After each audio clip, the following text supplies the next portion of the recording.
Well? Nothing and nobody. We've searched the place from cellar to the attic. There's no one concealed on the premises. And the particular bedroom?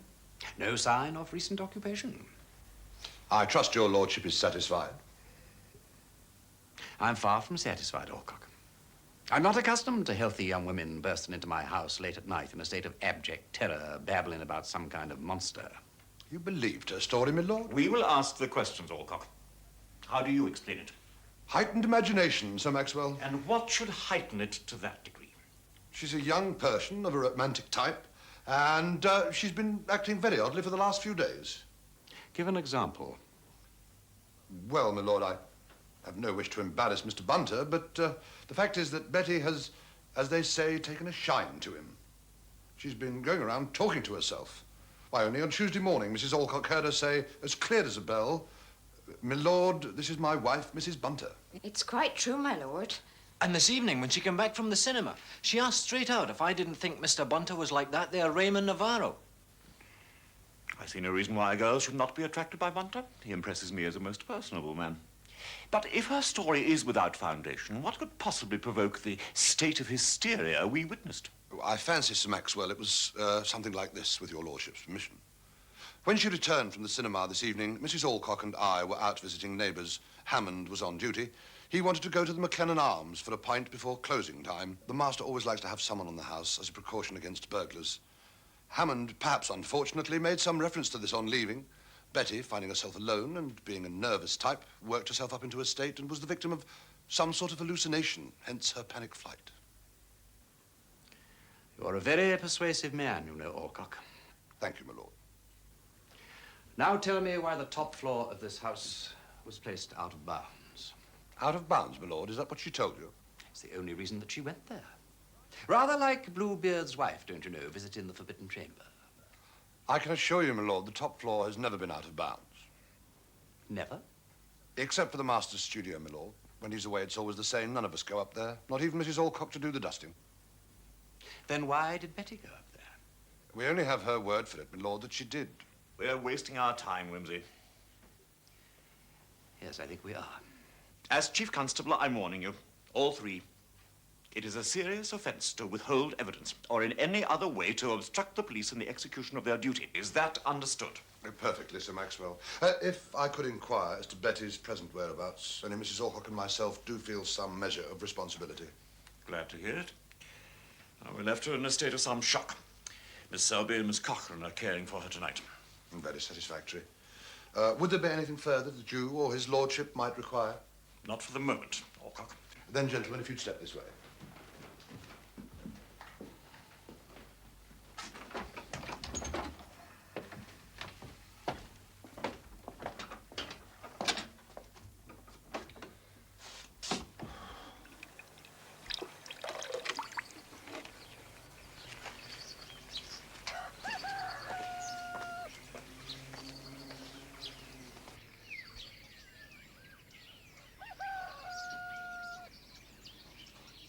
Damn and blast!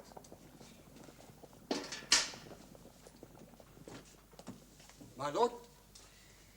I said, damn and blasted, Bunter. Your pal Alcock's a cool customer. I can assure your lordship he's a most excellent butler.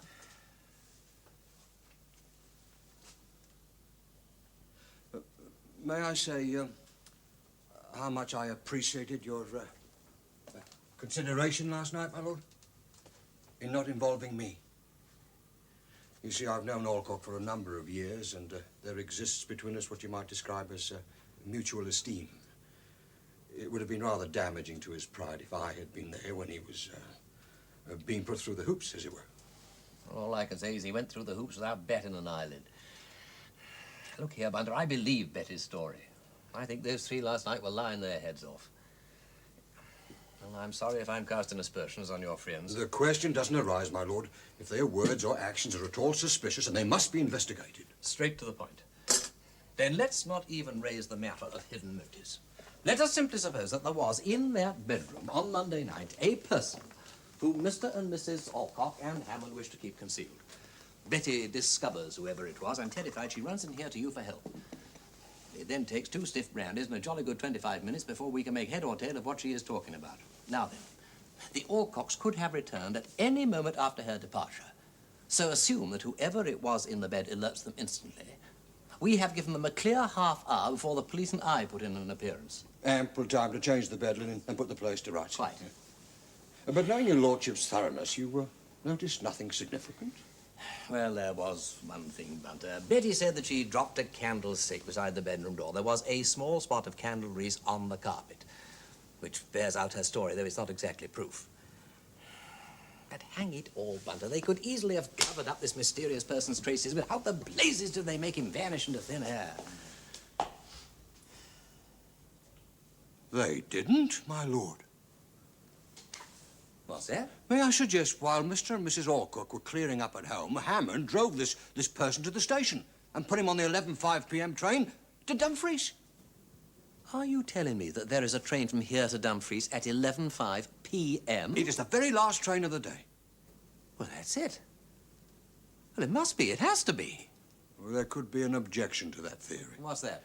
Miss Betty's description of the person she saw in the bed. He was either ill or injured. Well, that's no objection, Bunter.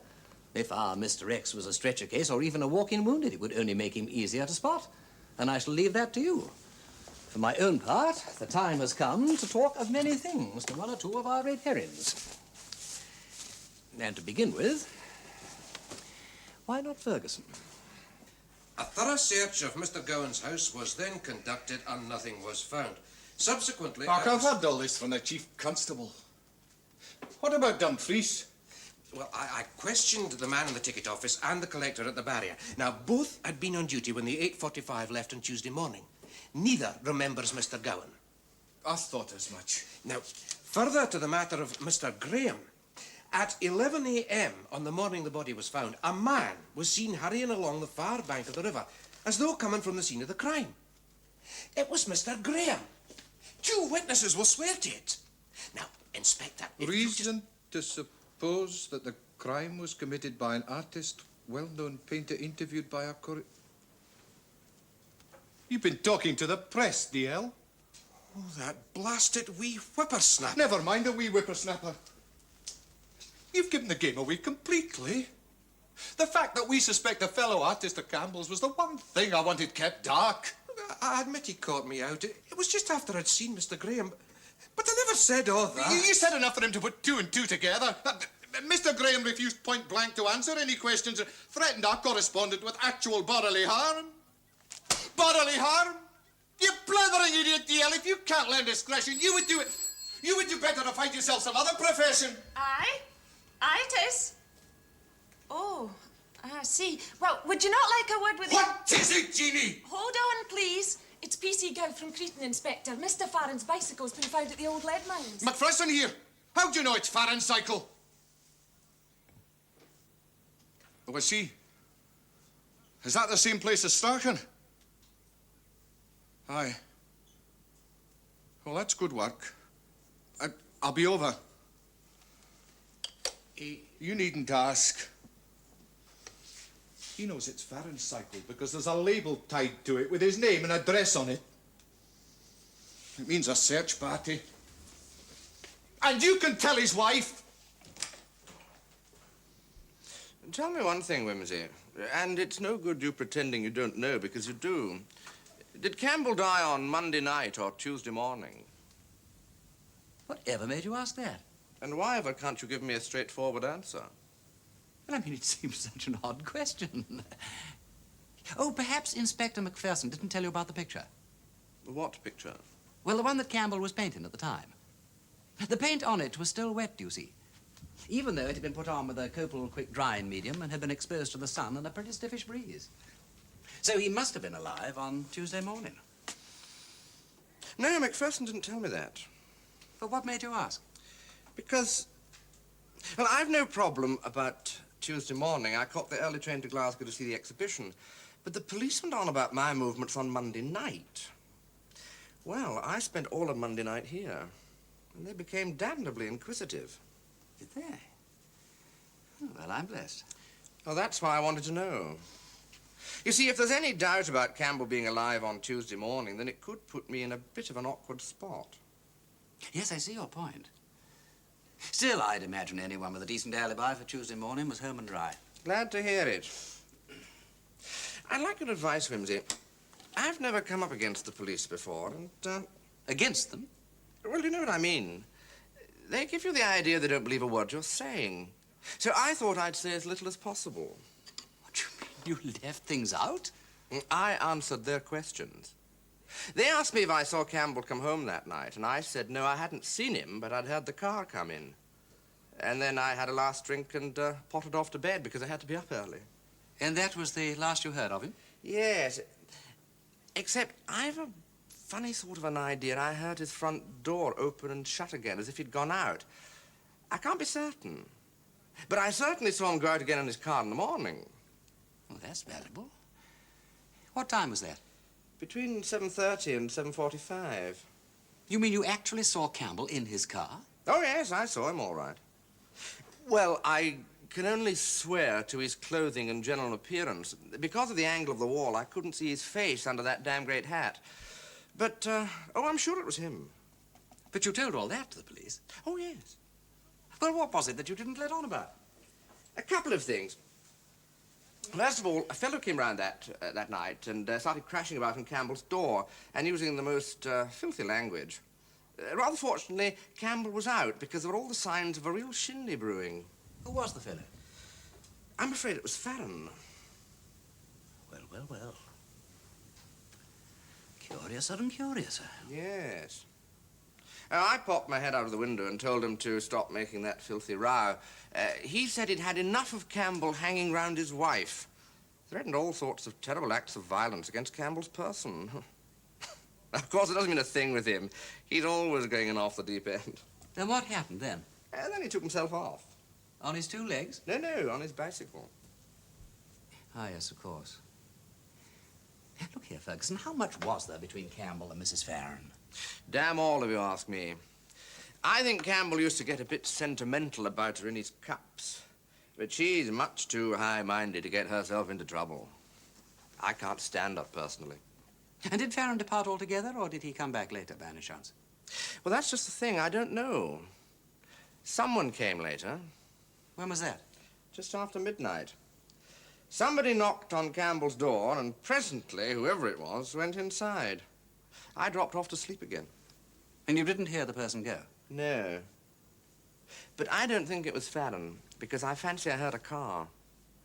I had a notion it might have been Jock Graham up to one of his larks. It's possible. Look here, Ferguson, if I was you, I'd tell the inspector. What?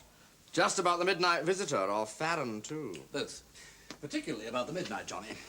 After all, he apparently was the last person to see Campbell alive. I saw Campbell in the morning. No, I meant see him to speak to. And if the police can get hold of him, he may be able to give them valuable information. Then why hasn't he come forward? Ah, well, he may have had a dozen reasons. He may have been selling illicit salmon. Or that he may have been a she. I mean, one simply doesn't know. Well, I'm sorry to have been taking up so much of your valuable time. Not at all. I'm only too glad you looked in.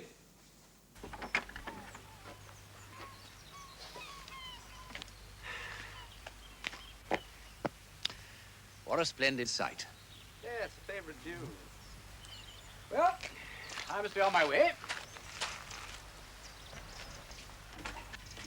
Incidentally, which train did you catch to Glasgow? Well, I had meant to drive to Dumfries to catch the 7:35 from there, but on Monday I had a spot of magneto trouble. So I caught the bus to Gatehouse instead. Oh, I see. What was wrong with the magneto? Armature winding. Uh-huh. As I was staying the night in Glasgow, I took it with me and had it fixed there. Oh, good idea. Well, do go and see Inspector Macpherson, won't you? There's a good chap. Toodaloo.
Well, we'll soon have the truant back.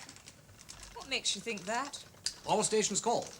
Oh, nothing agitating, you know. Anxious friends and relations, that sort of thing. Not, I admit that you seem to be frightfully anxious. And if it ain't a rude question, why aren't you? I think it is rude. Then I'm sorry, but the question still remains, why aren't you? With abandoned bicycle, dangerous old mine, indefatigable police with ropes and grappling irons, empty chair, deserted home, and a lady who sits spinning an even thread. Might be thought puzzling. I've already told Inspector Macpherson that I consider all this story about mines and suicide to be quite absurd. I'm not responsible for the foolish ideas of country policemen, and I resent this inquisitiveness about my private affairs. I can forgive the police, Lord Peter, but what business is it of yours? None whatsoever. But if you care to give me the facts, I might be able to quell the riot. What facts? Well, for instance, you might tell me where the letter came from. I beg your pardon, what was that you said? I said you might tell me where the letter came from. What letter? The one that you received from your husband this morning.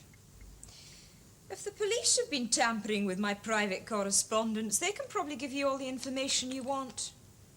Unless, of course, they also dislike interference.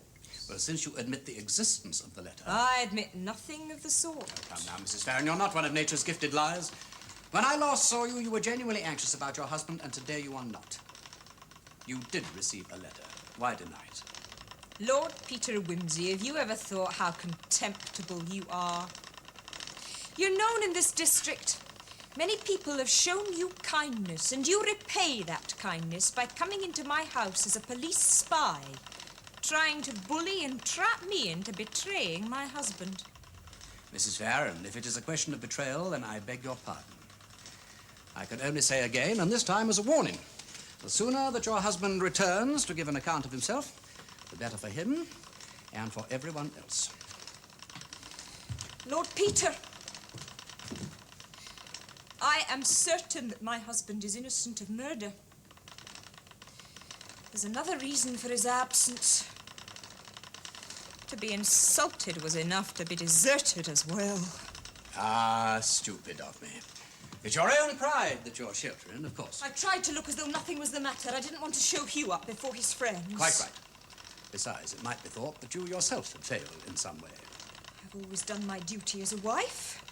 I've been faithful to him. I've worked hard to keep this house beautiful, to make it a place of inspiration. Is it my fault that that poor, unhappy man, Campbell, should come to me to tell his troubles? Is there any reason I should be outraged with vile suspicions?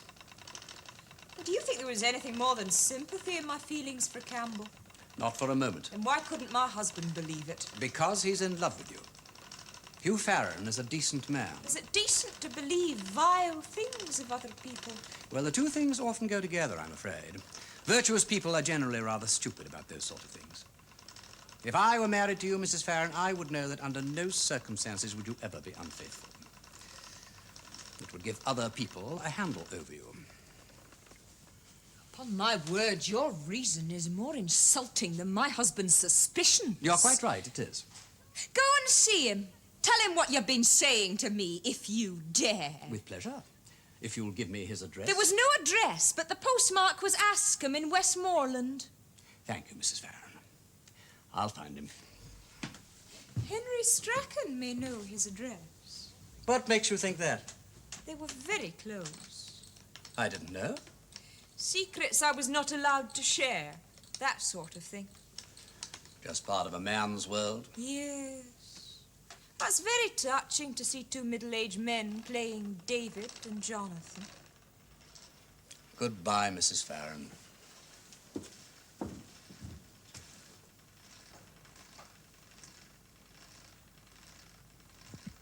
Mrs. Smith, the measure. What can we do for you? Oh, well, I'll just go and see if there's been any news from Mr. Macpherson over at the old lead mines. Sit you down, ma'am.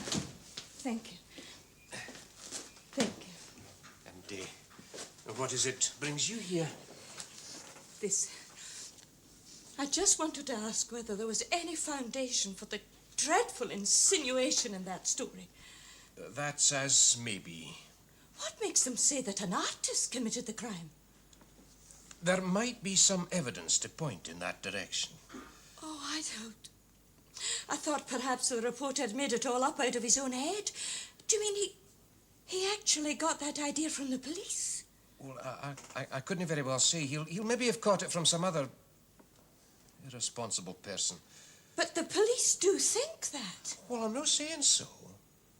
But since the deceased was an artist himself, and as most of his friends were artists, then there's either possibility. Then it goes on to mention Mr. Graham.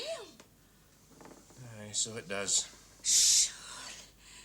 Surely it can't be that you suspect Mr. Graham of this dreadful thing. Oh, well, there's always some grounds for suspicion when a crime's been committed and a person wouldn't state just what he was at the time. Oh, I see. Tell me, Mr. Dale, supposing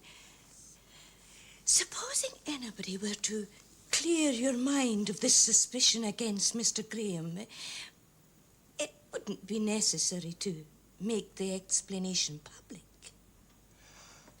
Well, that would depend on the nature of the explanation. If it was such as to remove all possibility of the gentleman's being concerned, and if it was well supported by proofs, and provided the matter never came to trial, there'd be no need to make anything public at all. Well, in that case, Mr. Dale, I know I can rely on your discretion. It's a dreadful thing I have to say, but as a widow, in my sad, lonely position, Don't upset yourself, Mrs. Smith LeMessurier. Mr. Graham would never breathe a word of it. He's far too chivalrous. Just tell me all about it, as though I might be your father. Oh, thank you. You see, Mr. Graham couldn't reveal where he was because he spent the whole of Monday night with me.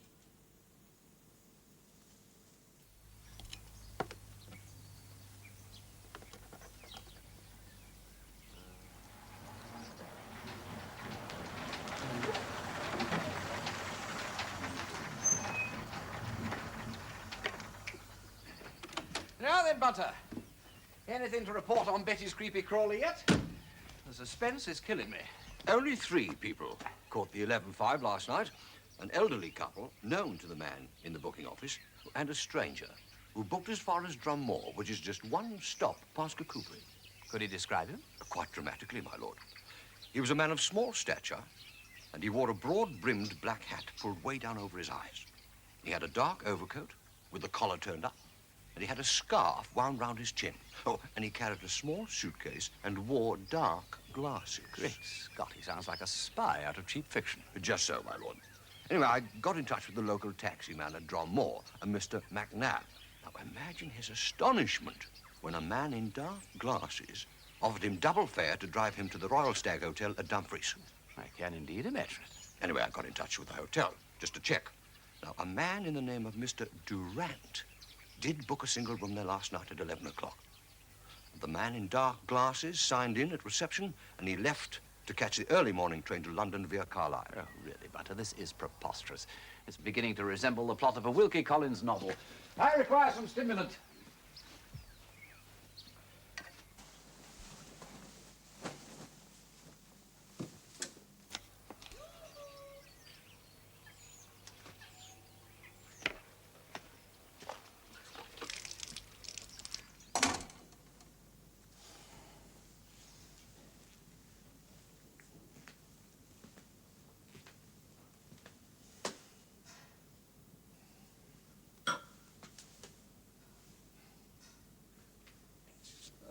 Two persons to see you, my lord. Hello, Lord Peter. Vanilla! What a pleasant surprise. I've got a pleasanter one for you. I'd like to introduce you to young Helen MacGregor, Lord Peter Wimsey. How do you do, Miss MacGregor? She's going to prove a star witness in this Campbell business. but she's scared stiff, and you've got to promise to protect her, both from her parents and the police. Well, I shall do my best, naturally. Well, now, look here, why not sit down? Would you care for a drink? Oh, I should think a ginger pop for Helen, and I'd love a horse's neck if you've got one. Do we have any pop, Bunter? I think I should be able to manage it, my lord. How resourceful you are, my dear chap. And, I'll have a ginger pop, too. 2 pops, please, Bunter. Well, now, let's start at the beginning, then, shall we? Right. You'd better regard me as Helen's mouthpiece, because she's too shy to talk to anyone but me. It's like this. Helen's mother is a sort of daily dasher for Aunt Millie and Uncle Henry, and Helen sometimes comes along to give a hand, too. Well, I noticed she was feeling pretty broody about something this morning, so I told her a trouble shared is a trouble halved, and the sooner she spilt the beans, the better. Are you with me? So far, all the way. Jolly good. Well, on Monday night, Helen's parents were out, so she walked across the valley to some chums of hers and stayed there chatting until it was quite dark.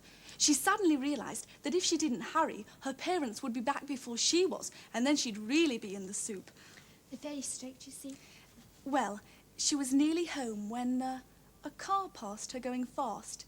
It stopped suddenly at the corner just ahead, and when she caught up with it, there was another car blocking the road, and the 2 drivers were having a terrible fight on the grass at the side. And they were shouting and swearing. And one was trying to hit the other with a sort of iron bar. Could you describe either of these men, Helen? It was too dark, my lord. Well, did you hear anything they were saying? Try to murder me, would you? One of them said. Anything else? Any name, for instance? One of them called the other Campbell. Did you hear anything more? All she could think of was that if they saw her, they'd kill her. She ran all the way home and jumped into bed just as her parents came in. Could you show me the exact spot on the road, Helen? She's already shown me, which is just as good. Splendid. Well, now, you have absolutely nothing to worry about, Helen, either from your parents or from the police. I shall see to that. Well, now, I'd like to ask both of you to luncheon, but, do you know, I don't think that this can wait. Come along, girls.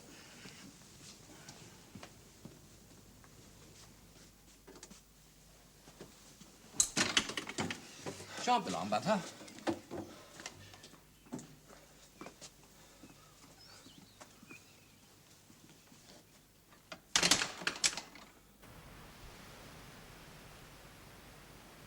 No, this is menial toil. It really is beneath the dignity of any human being. Unless one is like the army of Napoleon, which is popularly reputed to have marched on its belly. Aha! Eureka!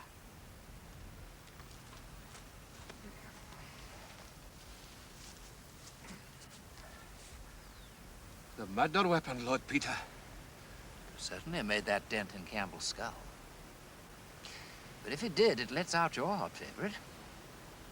Farren. You know, he was out on his bicycle, whereas this gentleman was driving a car. I so he was. Let's hope it has some juicy fat prints on it. Come and see what I've found. Don't touch, lass. Oh, sorry, Inspector, but I don't think you'd get fingerprints off this. It's hair, my lord. Human hair. May I have a look?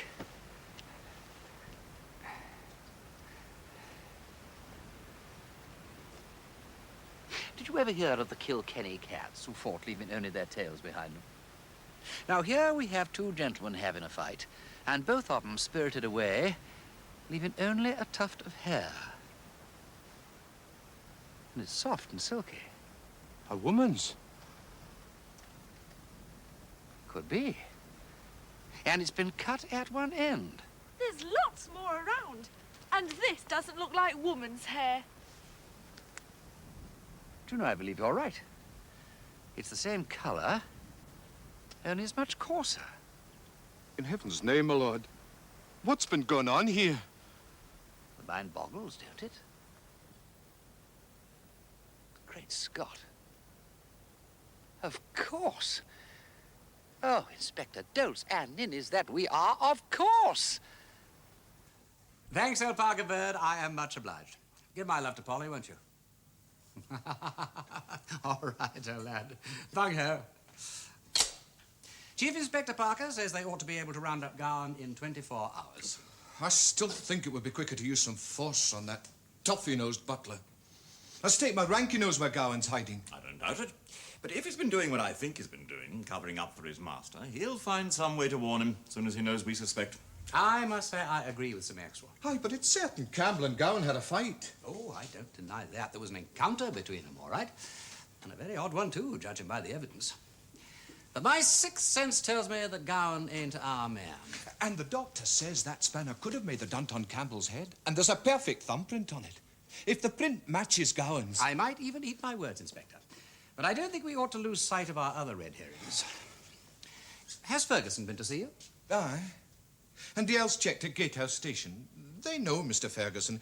He bought a first-class return ticket to Glasgow and caught the 8:30 train. Yes, he said he had a good alibi for Tuesday morning. What news of Waters? Nothing. He's disappeared completely. You know, for a quiet country place, Kirkcudbright boasts a bright lot of inhabitants. They appear and disappear like Cheshire cats. Graham, now is he still refusing to cooperate? He won't say a word. Remember, he's a great one for horseplay. He ducked Campbell in a pool once. He may have tried some other lark and this time killed him by accident. Possible, but not very likely. Strachan. Yes, is he still sticking to this story? He is, Sir Maxwell. I can't shift him. He swears black and blue he fell down that shaft. He is black and blue. Aye, but he's no alibi for the whole of Monday night. And he could have won those marks fighting with Campbell. And finally, Farren. Well now, Sir Maxwell. He is the man who went looking for trouble, swearing vengeance against Campbell, and I know him too. He's one of those persons up in the clouds one minute and then struck down by black depression. If he killed Campbell, I think he might take his own life after. That's why I had the old mine searched. But there's no sign of him. Yes, well, we don't seem to be making much progress. I want the search for Waters and Farren intensified. Very good. And if Graham has nothing to hide, he's got to be made to speak. I will not tolerate this obstruction. And you deal with him yourself, Inspector. I'll see to it, Sir Maxwell. Well, if you have no objections, Inspector, I will continue with my day's program. Henry Strachan is the next on the list, I fancy. Well, your lordship's more than welcome. But first of all, I have a most pressing engagement. Luncheon.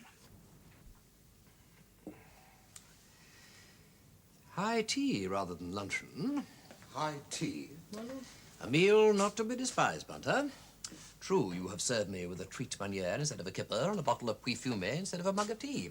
But the result, I assure you, was just as satisfying. Well, I'm very glad to hear it. Yes, well, I was pulling your leg, old lad. I was ravenous. And at one Epicurean stroke, you have appeased both glutton and gourmet. Thank you, my lord. And what have you achieved in my absence? A minor diplomatic success, my lord. In which direction? For the matter regarding Miss Betty and Mr. Alcock. There was a certain obduracy on both sides. I mean, Betty resolutely refuses to return to service in the house. And I can't say that I blame her. And Mr. Alcock is equally reluctant to take her back. I'm afraid I was resorted to a little minor deception, my lord. As I told Mr. Alcock that both you and the chief constable had, on the whole, accepted his story about Betty's hysteria and discounted Betty's story. Well, having convinced him, he was prepared to take Betty back in employment in the house on Mr. Gowan's return. In the meantime, the Mrs. Selby and Cochrane are planning a tour of the Highlands in a motor car. They've taken rather a liking to Betty. Yes, they're anxious for her to go with them as they are made. How absolutely splendid, Butter. I shall miss her, my lord. Excuse me, my lord.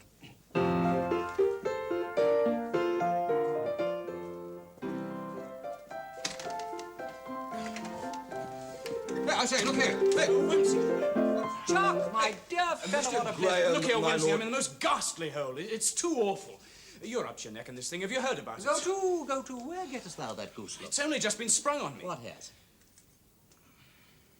All right, Bunter, that'll be all, thank you. This Campbell business. Put on your nightgown. Look not so pale. I tell you yet again, Campbell is dead and cannot come out on screen. Oh, stop drivelling, Wimsey. This really is damnable. I didn't kill Campbell, and now the most frightful things happened. Does the name Mrs. Smith Le Measurer mean anything to you? Oh, that rings a bit of a bell, yes.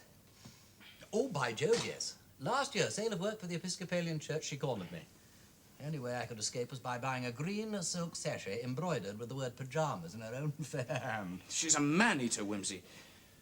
Have you got yourself involved? Never. I swear it. Then why bring her into it? Well, you saw that damn fool paragraph in the Gazette. Mm-hmm. Well, she's been to the police, given me an alibi. Oh, yes? Oh, yes. It seems I spent the whole of Monday night in her bed. You poor old thing. You didn't, of course. I was otherwise occupied, and that's the devil of it. Look, Wimsey, if her story gets out, I'll never live it down. But if the police have the truth, I could go to prison for 3 months. And so could my 5 witnesses. Only 5? Unless you count Gilda Farren. I was passing her door. She called me in. She was in a great state because Hugh had run off in a tantrum. Yeah, now, wait one moment. About 10:30 last Monday? That's right. She kept me for about half an hour. Mm-hmm. Calmed her down, said he'd be back, but she kept running to the gate every time she heard a footstep. Yes, well, that explains that. She heard mine. I saw a man's hand pull her back into the close. My hand. Mm-hmm. And after half an hour? This is damned awkward. If I tell you the truth, no names, no pack driven. Now, I cannot possibly promise you that. You know perfectly well. 6 of us went poaching salmon on Lord McRae's estate. How very reprehensible. Damn good work. I can't stand old McRae. Look, Wimsey, the point's this. Is there any way of stifling that predatory old octopus without bringing the boys into it? Well, I'll see what I can do. I'll put it to Maxwell Jameson in my own way. But Mrs. Smith Le Measurer? She'll be threatened with the full panoply of the law for seeking falsely to tarnish your halo. You're a friend, Wimsey. A damn good friend. Oh, have a drink with us tonight, will you? Well, I'm afraid I've got to be up bright and early in the morning. That's going to be a little difficult, but, well, yes, why not? By Jove, I will have a drink with you and your 5 witnesses. I would be delighted.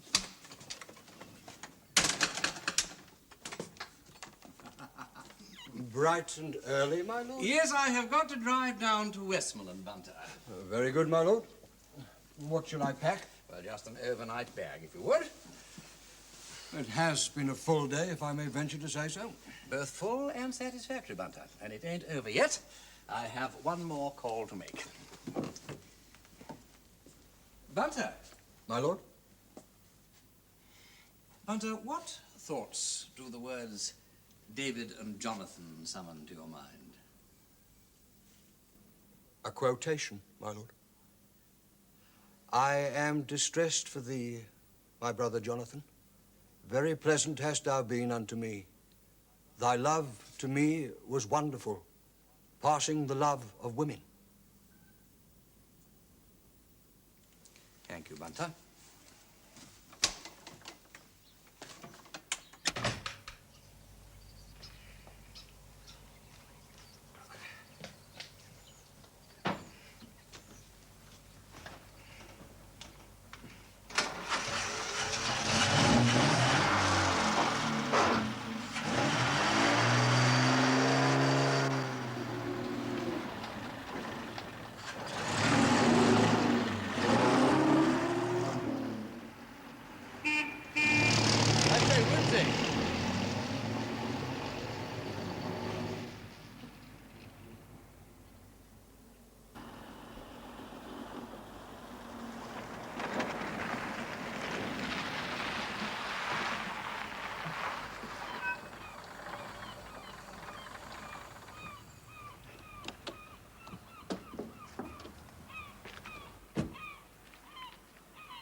Peter!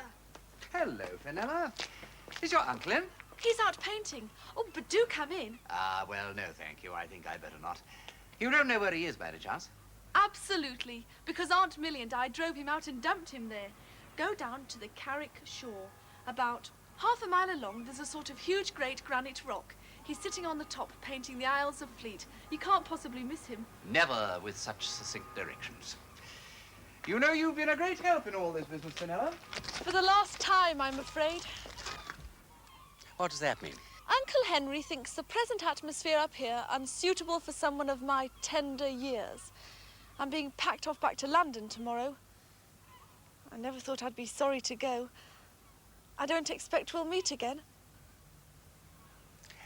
I wouldn't dream of never seeing you again.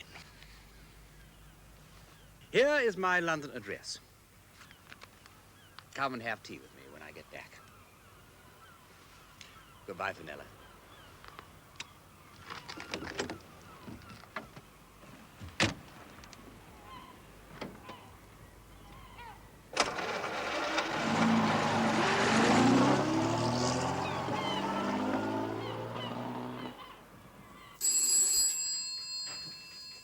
Yes? Yes, it is. Oh, I see. Yes, the result. Who is it, Jeannie? It's a lab in Glasgow, Inspector. That thumbprint in the spanner. What about it? It's a perfect print of Mr. Campbell's thumb. Thank you very much. Goodbye. Now, will somebody please tell me what the devil is going on? I go away for a few days, and when I get back, my landlady starts screaming blue murder and locks herself in her bedroom. She called me a murderer. It's Mr. Waters, isn't it? Yes. Aye, well, there may be something in what she said. We've been looking for you for quite some time.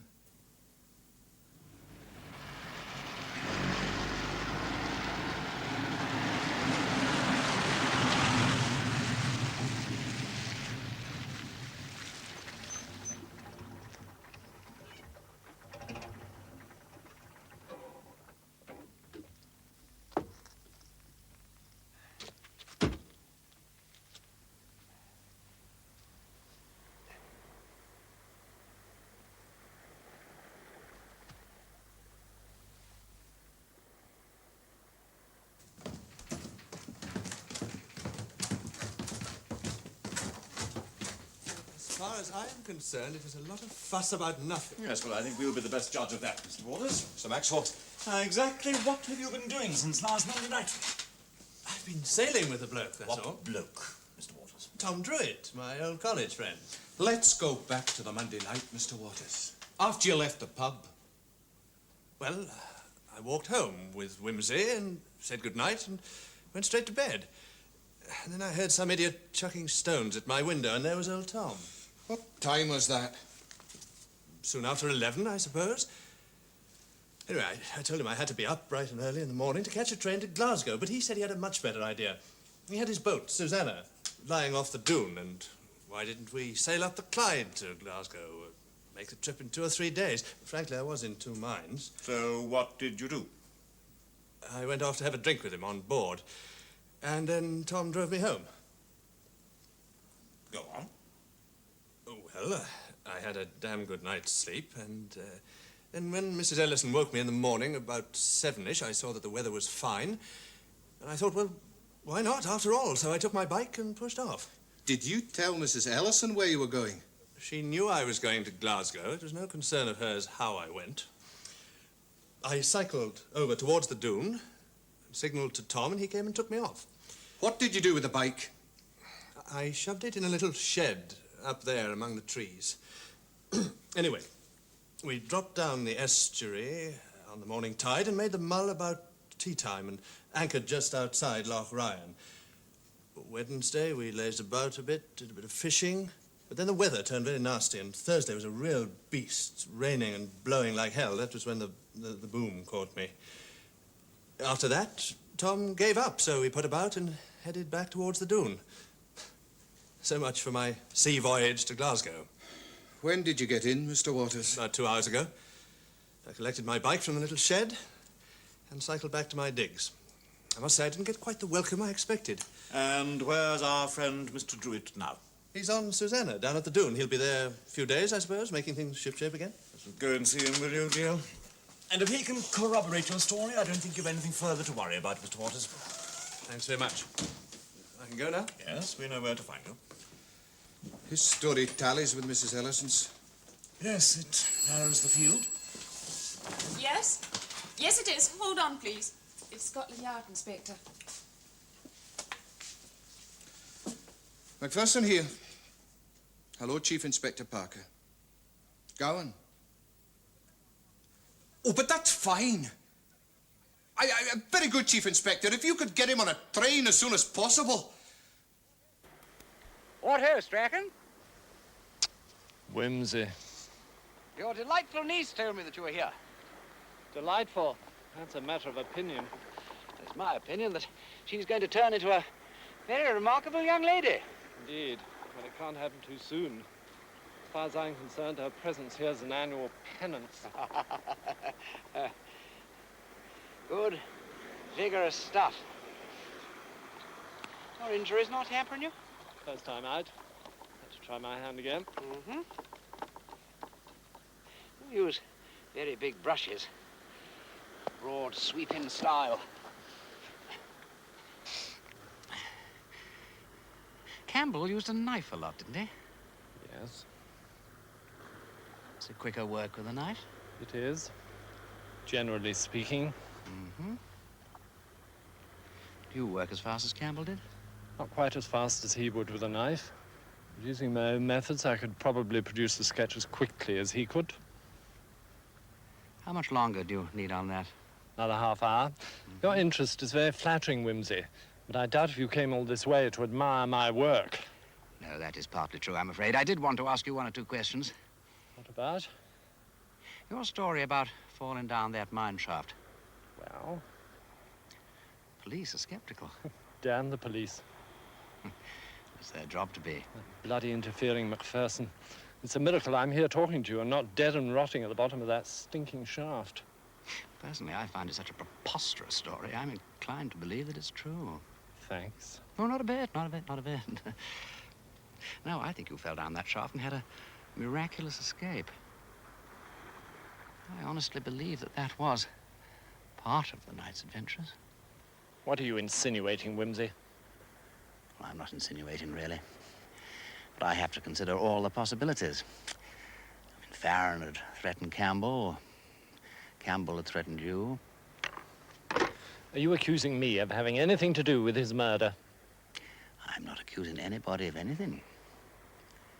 But I am suggesting that you know more than you've told the police. After all, you and Farren might have planned this thing together. You are, I believe, quite close friends. Rather like David and Jonathan, in a way.